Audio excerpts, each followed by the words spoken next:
गोविन्दयोगेन्द्रमथास्य शिष्यम् विष्णुशङ्कराचार्यमथास्य पद्मपादैश्च हस्तामलकैश्च शिष्यम् तोत्रकं वाटिककारमन्या अस्मद्गुरुं सङ्कृतमानतोऽस्मि श्रुते स्मृते पुराणानाम् आद्यं करुणालयं नमामि भगवत्पादं शङ्करं लोकशङ्करं शङ्करं शङ्कराचार्यं केशवं बादरायणं सूत्रभाष्यकृतो वन्दे भगवन्तौ पुनः पुनः ईश्वरो गुरुरात्मेति मूर्तिर्विभागिनि व्योमव्याप्तदेहाय दक्षिणामूर्तये नमः।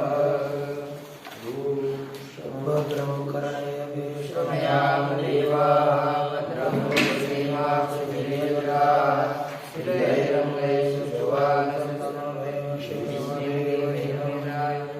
स्वस्ति न इन्द्रो वृद्धश्रवाः स्वस्ति न पूर्वा विश्ववेदाः स्वस्ति नस्तार्क्ष्यो अरिष्टनेमिः स्वस्ति नो बृहस्पतिर्दधातु।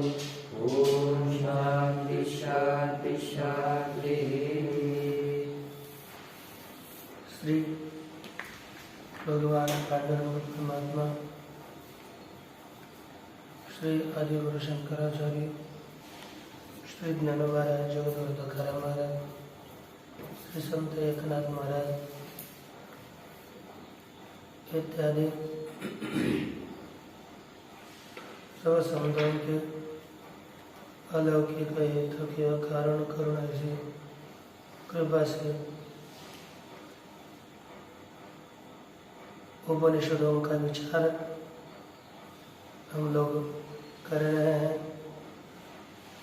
इसी प्रसंग में अथर्ववेदीय प्रश्नोपनिषद का विचार करते हुए प्रथम 4 प्रश्नों का विचार पूर्ण हुआ। अब पंचम प्रश्न का आरंभ किया जाएगा। यहाँ तक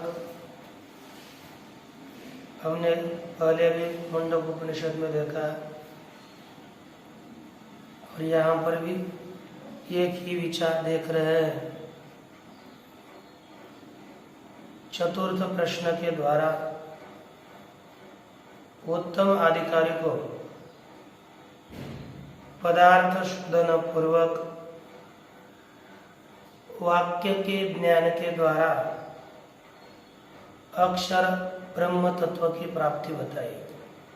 उत्तम अधिकारी को काना वचनाची भेटी सरिसाची पैकी रेटी वस्तु होनी उठी कौनो एक जो ऐसा जो उत्तम अधिकारी है उसको श्री गुरु के मुख से उच्चारित तत्वमसि महावाक्य के श्रवण के अव्यवहित उत्तर काल में आत्मज्ञान की प्राप्ति और उस ज्ञान के द्वारा अक्षर ब्रह्म की परमात्मा की प्राप्ति होती है। इसका प्रतिपादन किया, लेकिन इस परमार्थ में जो अनधिकारी है कोई समस्या नहीं, ध्यान दे दो इतना कर। इसमें जो अनधिकारी पुरुष है उस अनधिकारी पुरुष को महेंद्र वैराग्य वाले को केवल तत्व के उपदेश मात्र से आत्मज्ञान की प्राप्ति नहीं होती। इसीलिए ऐसे साधक को मुंडक उपनिषद में ओम इत्येवं ध्यायत आत्मानं सुस्वपाराय तमस पुरस्तात् प्रणव धनुष्वरो यात्मा इत्यादि के द्वारा प्रणव उपासना बताई गई। उसी मंत्रों में सूचित की हुई प्रणव उपासना ब्रह्मलोक की प्राप्ति के द्वारा क्रमशः परमात्मा की प्राप्ति में कारण है। इसलिए उसी ओंकार की उपासना को बताने के लिए उसी मुंडक उपनिषद में बताई ओंकार उपासना, उसको विस्तार पूर्वक जानने के लिए पंचम प्रश्न का अवतरण यहाँ पर किया जा रहा है। सत्यकाम जी इसमें प्रश्न कर रहे हैं, तो देखिए अथ पंचम प्रश्न अत हैनं शैव्य सत्यकाम पप्रच्छ सयो हवै तद्भगवन् मनुष्येषु प्रायणान्तम् ओंकारमभिध्यायेत कथं वावसतेन लोकं जयतीति तस्मै स होवाच।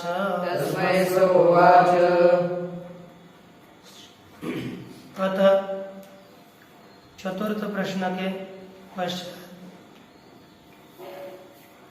शैव्य सत्यकाम एनं पप्रच्छ, जो शैव्य शिवी का पुत्र सत्यकाम वह उसने पूछा,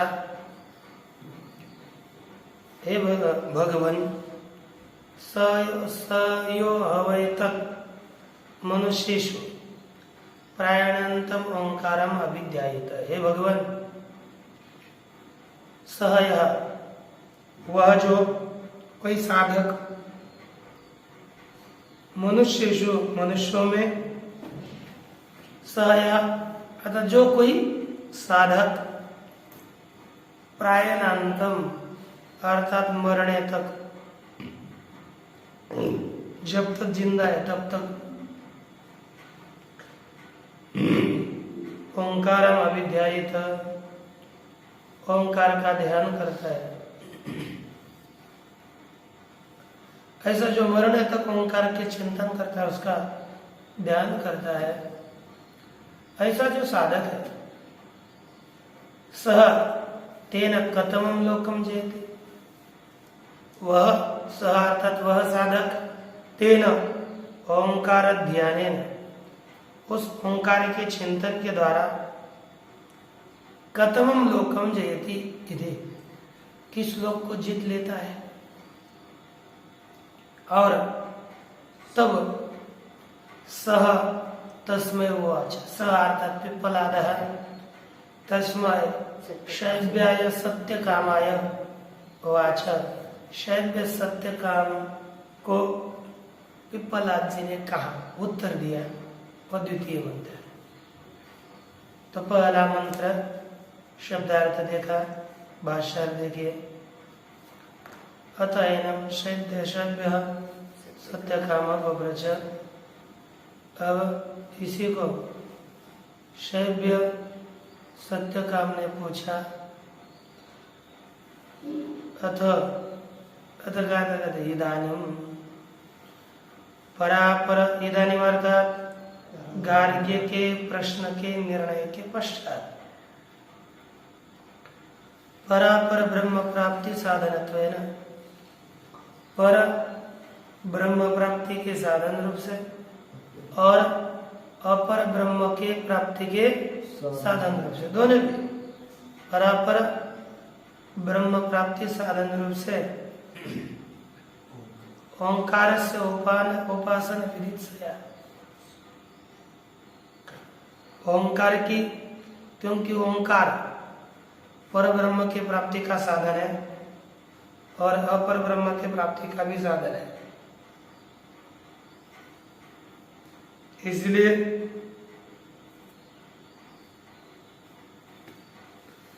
ओंकार के उपासना के विधान करने की इच्छा से पंचम प्रश्न का आरंभ किया जाता है।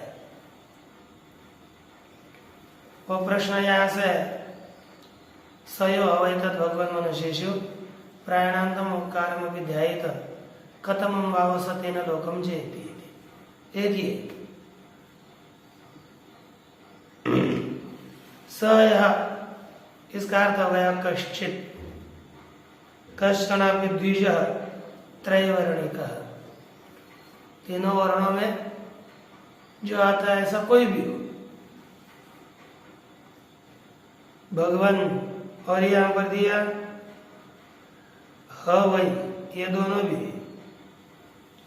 प्रसिद्धार्थक है, अर्थात आधिकार गुणों से प्रसिद्ध। आधिकारी के जितने गुण होते हैं उन गुणों से प्रसिद्ध जो कोई पुरुष है। भगवान संबोधन किया है भगवान का, किसमें यह पुरुष है? कोई आधिकारी पुरुष कहते मनुष्य, मनुष्याणाम मध्य, मनुष्यों के बीच में जो कोई अधिकारी है, तद अद्भुतम इव, वो कैसा है? वो अद्भुत की तरह है। प्रायणांतम, प्रायणांतम अर्थात मरण तक, मरने तक, मरणांतम अर्थात यावत जीवन, जब तक जिंदा है तब तक। एतद ओंकारम अभिध्यायित, जो साधक इस ओंकार का चिंतन करता है, ध्यान करता है, आभिमुख्येन चिंतयेत्, अर्थात श्रद्धा भक्ति पूर्वक जो चिंतन करता है, ऐसा जो साधक है, कैसा कैसा होकर चिंतन करता है? का बाह्य विषय उपसंवृत करण समाहित चित्तो भक्त्यावेशित भाव ओंकारे। कैसा है कि बाह्य विषय उपसंवृत करना, बाह्य विषयों से जिसकी सभी इंद्रियां उपसंवृत हो चुकी है,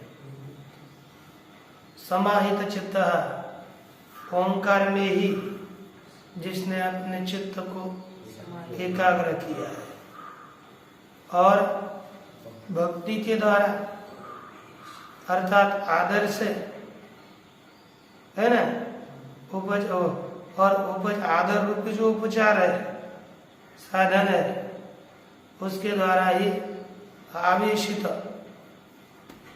ब्रह्म भाव, अर्थात आरोपित किया है ब्रह्म भाव ओंकार में जिसने, है ना, जिसमें जिस ओंकार में ब्रह्म भाव आरोपित किया है, ऐसे आरोपित ब्रह्म भाव रूपी ओंकार, उस ओंकार में ही, क्योंकि ओंकार को ब्रह्म माना है, ओंकार ब्रह्म नहीं है, लेकिन क्या किया है?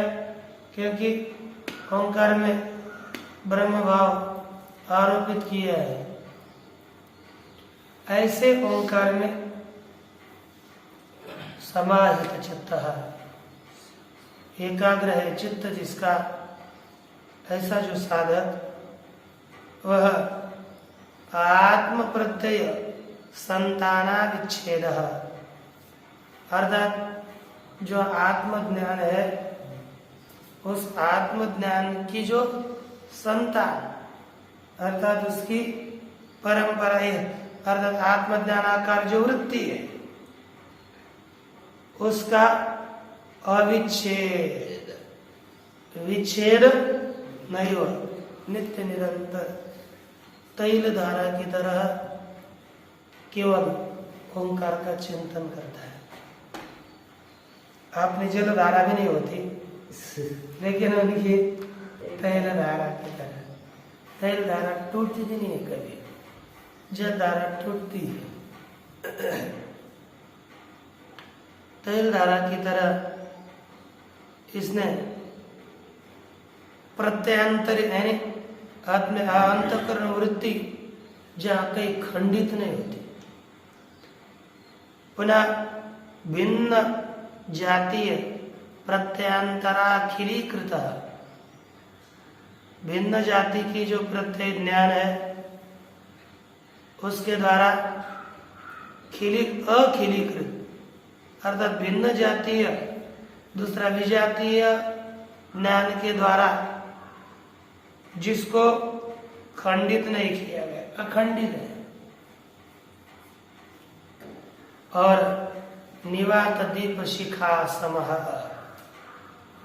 जैसे निर्वात स्थान में रखा हुआ दीवा है, वो दिया जैसे केवल सरल चलता है, ऐसा हिलता डुलता कुछ नहीं। यही ध्यान शब्द का अर्थ है। अर्थ इस तरह जिसने ध्यान किया है।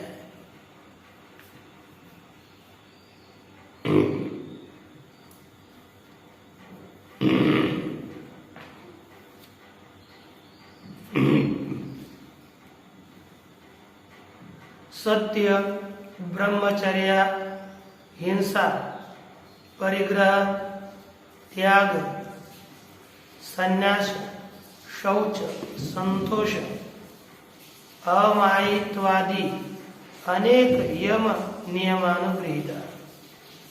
और साधक कैसा है? सत्य बोलता है, झूठ नहीं बोलता, ब्रह्मचर्य का पालन करता है, अहिंसा, किसी की हिंसा नहीं करता, काया वाचा मन से, परिग्रह, त्याग, अपरिग्रह है ना, परिग्रह का त्याग अर्थात अपरिग्रह, परिग्रह जिसने छोड़ा है, संन्यास लिया, शौच पर पवित्र रहता है, कभी अपवित्र नहीं रहता,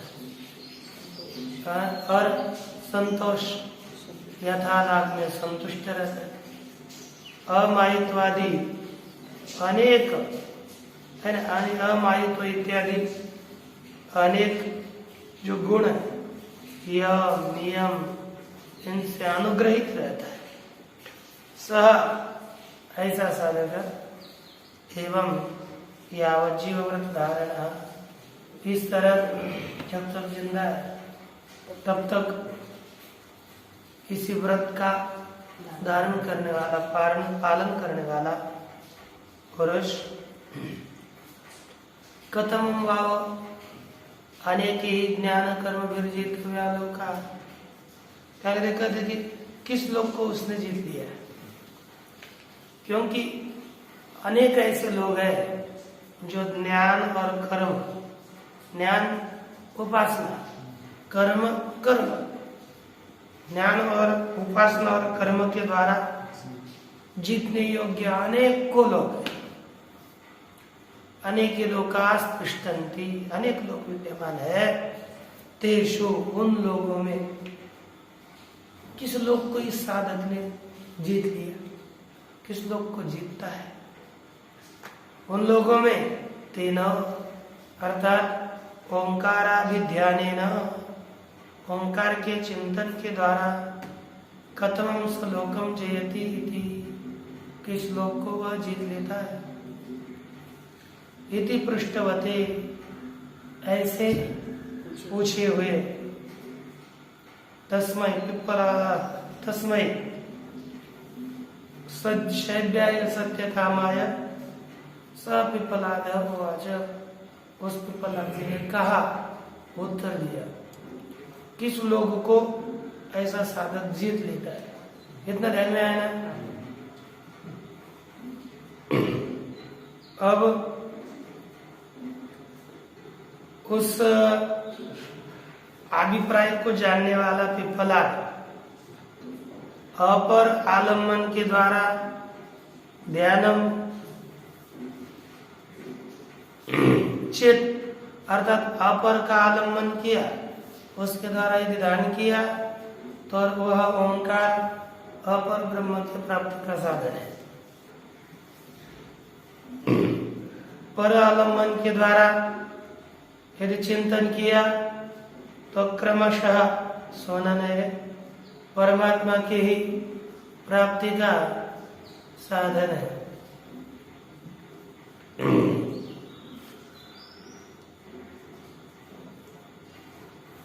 और वही यहाँ पर परमात्मा की प्राप्ति का साधन कैसे, यह बताया एतद्वै सत्यकामः परं च परं च ब्रह्म यदोंकारः तस्माद् विद्वान् एतेनैवायतनेन एकतरमन्वेति।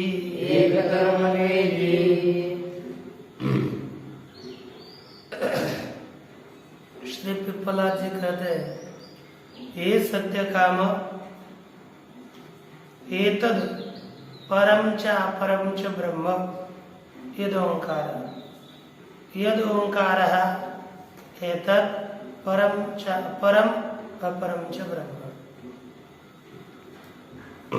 हे शैव्य सत्य काम यद ओंकार जो ओंकार है वह परम च परम च ब्रह्म और पर ब्रह्म भी है और अपर ब्रह्म भी है। अर्थात वह ओंकार पर ब्रह्म की प्राप्ति का भी साधन है और अपर ब्रह्म के प्राप्ति का भी साधन है। इससे पर ब्रह्म की प्राप्ति भी होती है और अपर ब्रह्म की प्राप्ति भी होती है।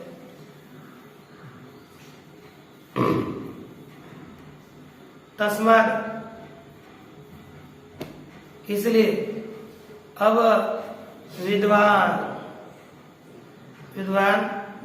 ओंकार की उपासना करने वाला एतेन आयतनेन एवं इसी आश्रय के द्वारा आयतन आश्रय इसी ओंकार रूपी उपाय से आश्रय से एक तरम अन्वेति दोनों में से किसी एक को प्राप्त कर लेगा। परब्रह्म को भी प्राप्त कर लेगा अथवा अपर को प्राप्त कर लेगा। दोनों में से किसी न किसी एक की प्राप्ति अवश्य होती है।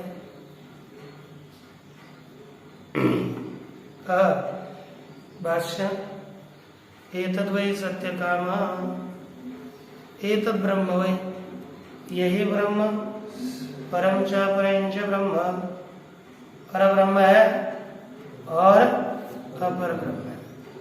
यही ब्रह्म पर भी है और अपर भी है।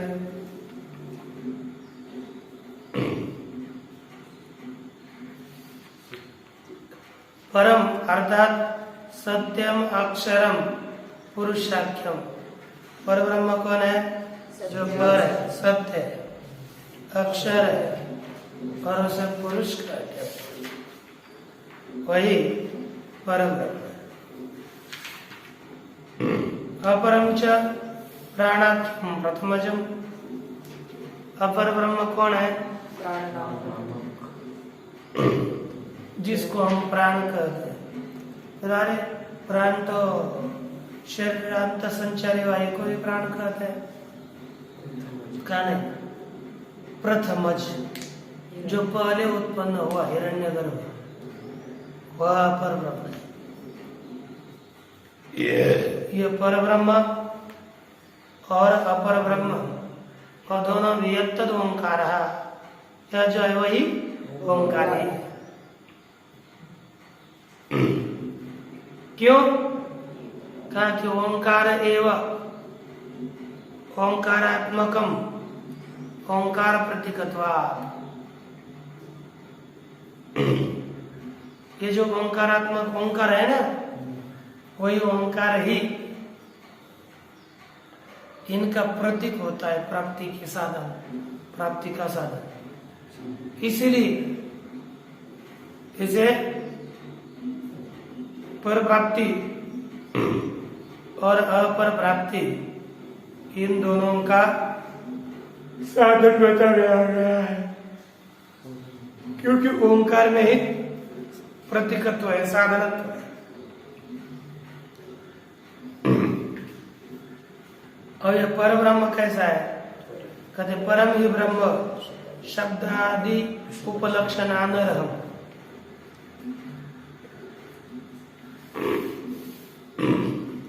पर ब्रह्म शब्दादियों के द्वारा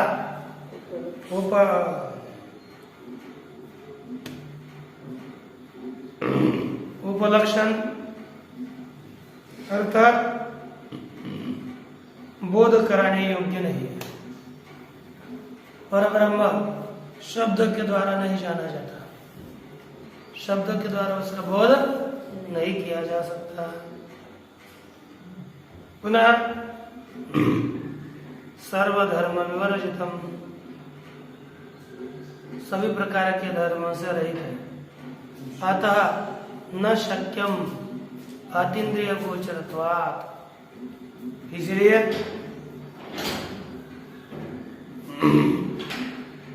यह अतीन्द्रिय इंद्रिय का विषय नहीं है। यह अतीन्द्रिय विषय होने से केवल मनसा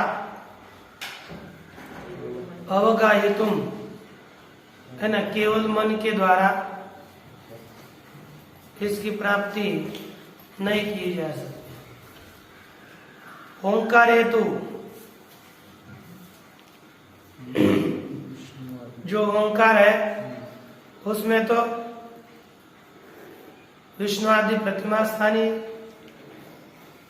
जैसे विष्णु प्रतिमा है, विष्णु इत्यादि जो प्रतिमा मूर्ति विष्णु आदि प्रतिमा के स्थान पर,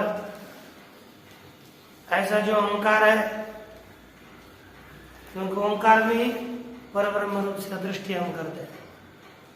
ऐसे ओंकार में भक्त्या आवेशित ब्रह्म भावे, भक्ति के द्वारा जिसमें हमने ब्रह्म भाव किया, जिस ओंकार को हम ब्रह्म कहते हैं और उसमें ध्यान करने वाले पुरुष को तत् प्रसिद्धति अवगम्यते, वह ओंकार उसी के ऊपर ही प्रसन्न होता है या ज्ञात होता है। और कैसे?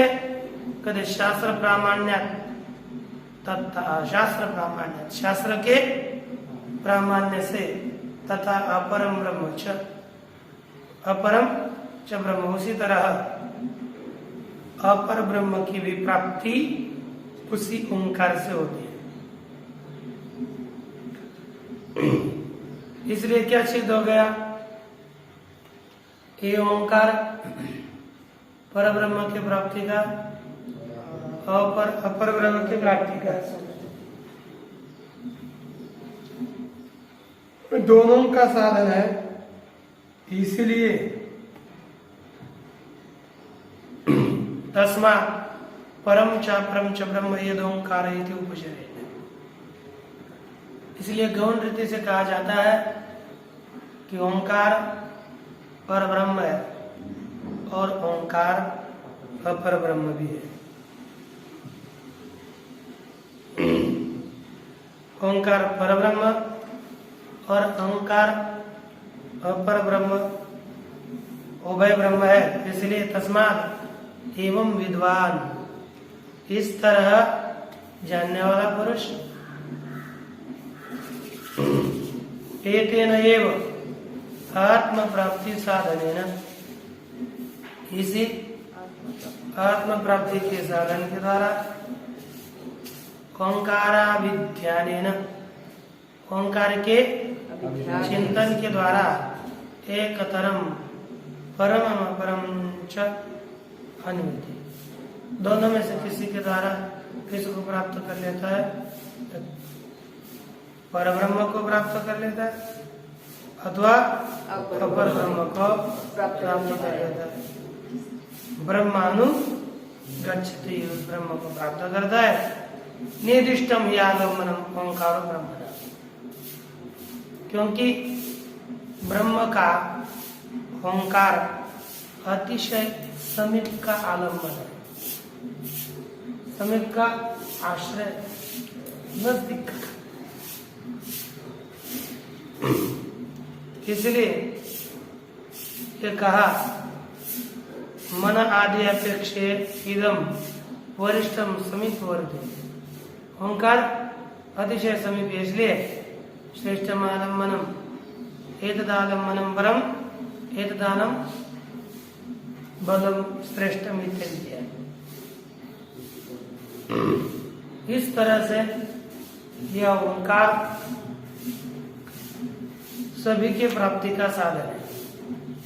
अब ओंकार में आकार, उकार और मकार ऐसी 3 मात्राएं होती है। उनमें से एक एक की प्रधानता को लेकर यदि ओंकार का चिंतन किया तो केवल उसी की प्राप्ति होती है, बताने जा रहे हैं। कहते सयदेकमात्रम अविद्यायित सतेनैव संवेदितस् पूर्णमेव जगत्यामभिसम्पद्यते तमृचो मनुष्यलोकमुपनयन्ते स तत्र तपसा ब्रह्मचर्येण श्रद्धया सम्पन्नो महिमानमनुभवति। स यदि वह साधक यदि एकमात्र अविद्या केवल एकमात्र का ही चिंतन करता है, अर्थात ओंकार का नहीं करता ऐसी बात नहीं, परंतु जो पहली मात्रा आकार मात्रा क्या करता है,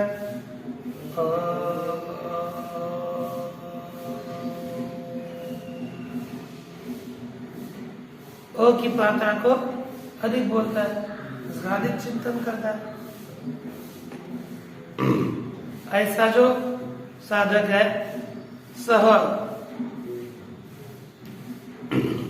अर्थात वह साधक तेनैव संवेदित, उसी चिंतन के द्वारा ध्यान के द्वारा संवेद है ना, उसके द्वारा ही बोध प्राप्त कर है ना, उसी ओंकार माधव उसी ओंकार के चिंतन के द्वारा सभी ज्ञान को प्राप्त करता हुआ तूर्णमेव अर्थात शीघ्रमेव लवकर जगत्याम अभिसंबद्धते का उत्पन्न होता है, इसी पृथ्वी में उत्पन्न होता है। जो मनुष्य आकार की मात्रा को प्रधानता देकर चिंतन करता है जल्दी इसी लोक में आता है, जल्दी उसको मानव देव की प्राप्ति होती है जो ओंकार का चिंतन करता है। तम रुचो मनुष्य लोकम उपनयन्ते, ऐसे साधक को रुचाए क्या करते हैं, बाद में इसी मनुष्य लोक को प्राप्त कराते हैं। सतत्र वह साधक तत्र उस लोक में जाकर पुनः इस भूमि में उत्पन्न होकर तपसा ब्रह्मचर्य श्रद्धया संपन्नो महिमान अनुभवति, तप के द्वारा ब्रह्मचर्य के द्वारा श्रद्धा के द्वारा संपन्न होकर के वह किसका अनुभव करता है, महिमा का अनुभव करता है।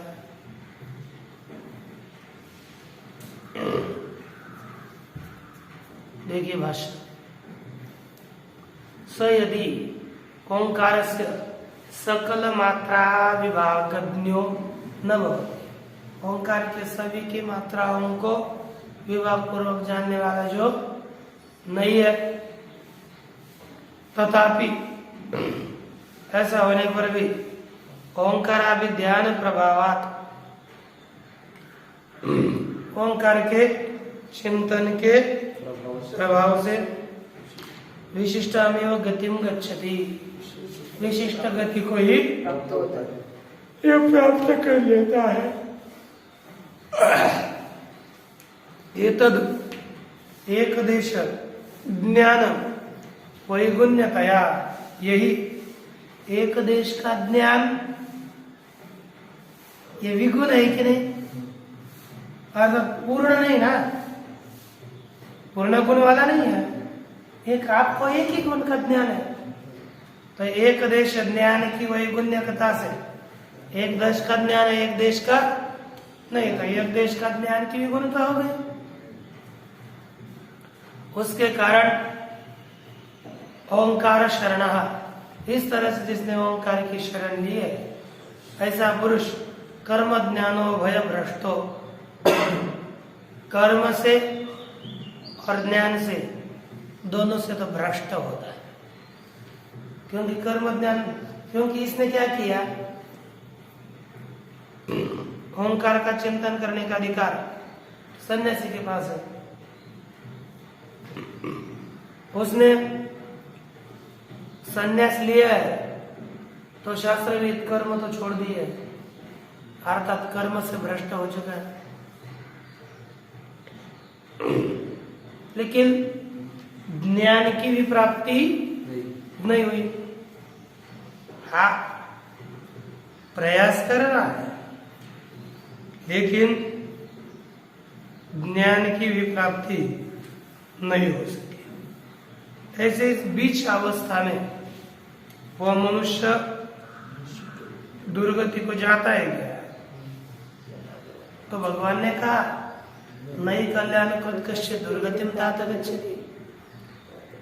कोई भी कल्याणकारी कर्म करने वाला मनुष्य दुर्गति को प्राप्त नहीं होता। ये दोनों से भ्रष्ट है। यहाँ पर बताया था, अयति श्रद्धयोपेतो योगाचलित मानस अप्राप्य योग संसिद्धिम कांगतिम कृष्ण गच्छति। कच्चन्नो भय भ्रष्टश्चिन्ना भ्रमयो नश्यति। क्या दोनों से नष्ट हुआ? अब्र की तरह ये नष्ट हो जाता है? तो क्या ये नष्ट नहीं, भ्रष्ट नहीं होता है। दुर्गतिम न गच्छति, दुर्गति को प्राप्त नहीं होता है। तो कहते किम तरी, किसको प्राप्त होता है?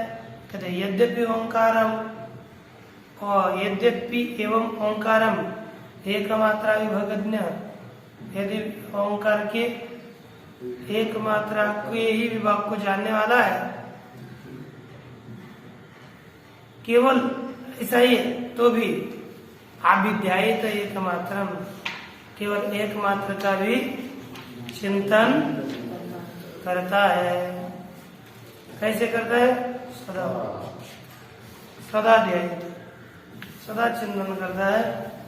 सतेनैव एकमात्र विशिष्ट ओंकार विद्या, वो उसके द्वारा है। एकमात्र ओंकार के चिंतन के द्वारा संवेदित संबोधित ये ज्ञान युक्त हुआ। तूर्णम क्षिप्रमेव, तूर्ण शीघ्र जगत्याम अभिसंभव, जगत्याम अभिसंबद्धते, वही जगत में उत्पन्न होता है। अब ये जगत में कौन है? वो इस जगत में किसको में उत्पन्न होता है? किम? अरे मनुष्य लोक है ना, मनुष्य लोक को प्राप्त होता है।